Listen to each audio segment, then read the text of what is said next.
Kailan po matatapos yung airport? 2026 po. Opo. Lapit na yun. Oo. Malapit na ho.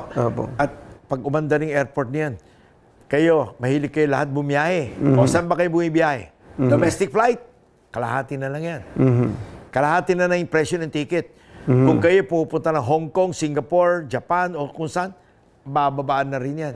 Bakit? Kasi lower cost to operate. Hindi na kailangan umikot ng isang oras yung aeroplano bago mag-landing. Bago kayo tumake off, nakaupo nga kayo sa terminal eh. Isang oras na kayo nag-aantay eh. O 2 oras na yun.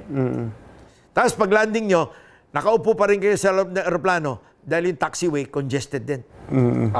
Eh, pag umandar na yung Bulacan Airport niyan, wala na pong problema yan. Tsaka, yung airport na yun, magdadatingan na yung lahat ng foreign investor dyan. Bakit? Lahat ng